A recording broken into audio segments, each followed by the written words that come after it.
God.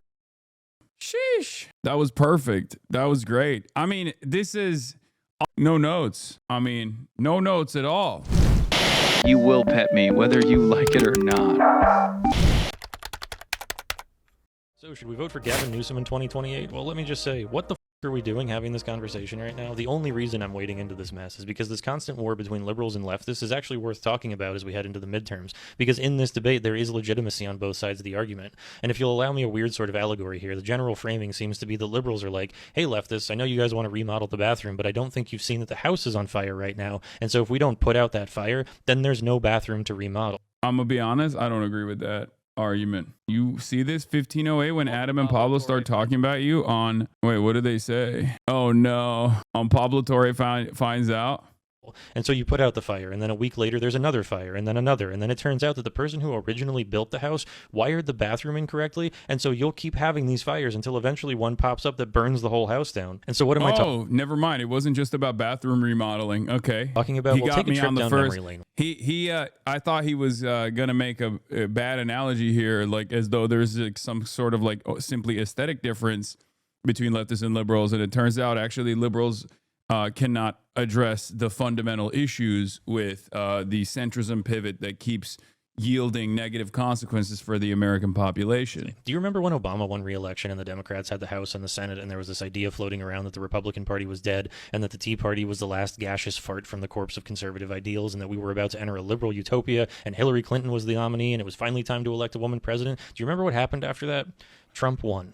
And then 4 years later, we propped up the creaky corpse of Biden, and it was the end of Trump. And then when Biden won, he, of course, prosecuted Trump and put a heavy emphasis on repairing the country through a massive outreach to disenfranchised working-class voters. No, that's not what happened at all. We slid right back into the world of milquetoast neoliberalism, of Washington passing legislation that would allow Democrats to fawn, while the real-world problems of the working class didn't seem to change that much. And we threw our hands up and blamed the slow tide of change in politics, the need for tempered incrementalism, the delicate balance of governmental powers. And those 4 years slid right by, and then we had Kamala Harris as the nominee, and we were ready to elect the first woman president and usher in that liberal utopia. And where have I heard this one before? Oh, I know how this one ends. Yep, Trump won. And so do you see the cycle? From Bush to Obama to Trump to Biden to Trump, all of these presidents and candidates stood at podiums and promised change and a better future, and then got elected and continued to prop up the same capitalist system that has disenfranchised working class people since its inception. And that's because the system benefits these people. All of them sat at conference tables with billionaires and super PACs and outlined agendas that wouldn't fundamentally change the status quo of this country, because that status quo propped them up. And so inevitably, when these politicians put forth legislation that did not do enough to meaningfully impact... God, that's some great epoxy and woodworking right there, man. No notes. I mean, no notes at all. The lives of working class people, those people abandoned the Democratic Party and fell into the warm arms of a lying Republican Party willing to run on populism and deceit. And that is why a lot of folks are very wary of a Newsom or Shapiro or Buttigieg run in 2028, because those folks are not going to work against this system. They are going to be the next iteration of the Obama-Biden-Harris monster, and when they inevitably fail to address the lived reality of American citizens, the Republican Party is going to spawn Trump 2.0, and that'll be the ball game. So yeah, it is way too early for these conversations right now, but as we head into the primaries this year, it is of dire import that we do not elect the candidates that the DCCC wants. The only way to adequately address the epidemic of disenfranchisement in this country is by purging ourselves of the establishment that got us here in the first place, and whether or not that can be done at the ballot box is an entirely different conversation. But if you still believe in the viability of this system, then Pokemon Go to the polls and put in progressive challengers to these milquetoast neoliberal suits parroting the talking points of corporate PACs and billionaires. God.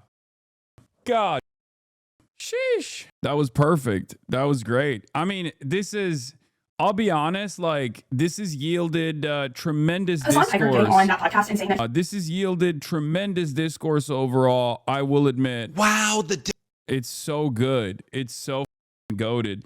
It's interesting because, like, on Twitter, it's an entirely separate reality where people are like, Hasan is like flailing. His career is over. Like, liberals keep posting to like 300 likes that the statement that I made was totally unacceptable, and it's like everyone is now saying like you're finished.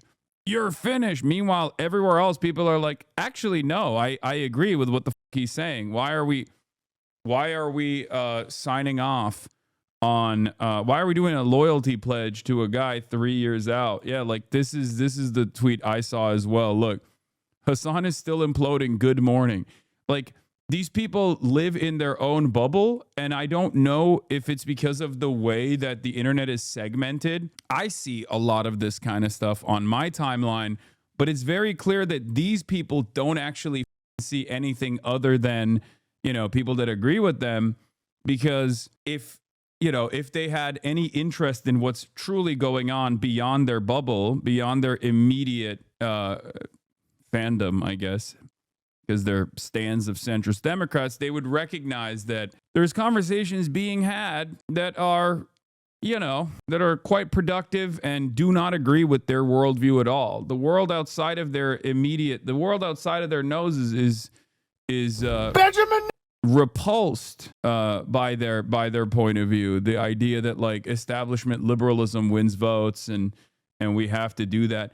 And for the record, for the longest time, they're following this as the Desbullah mod, Slot King, Colin Allred, not a normie. No, I know. I'm not saying that's a normie. I'm saying that like liberal operatives on the timeline that are looking for a bag from the DNC for the longest time could get away with this sentiment because MSNBC liberals, New York Times liberals, like all of these different outlets that are constantly pumping information to their readership, to their watchers, where it was telling them establishment liberalism is the correct approach to electability. Because the one thing we can all unify on, and that even includes people like this person, is that we don't want Republicans in power, right?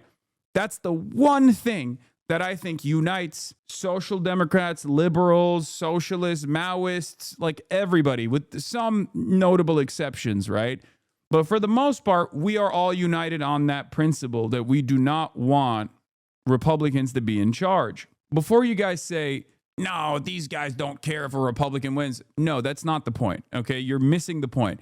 For the most part, even the most annoying liberal, even the most annoying centrist establishment liberal would far prefer a Republican to not be in office. You have to identify that.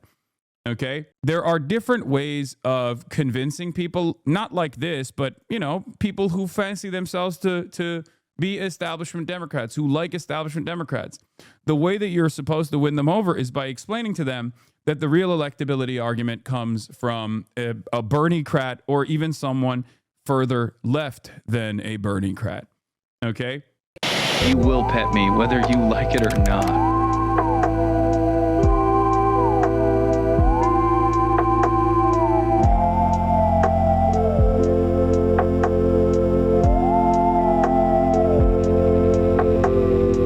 Piker Broadcasting Service is sponsored by you, the viewers, for you, the viewers. The Piker Broadcasting Service is where you get tomorrow's news today.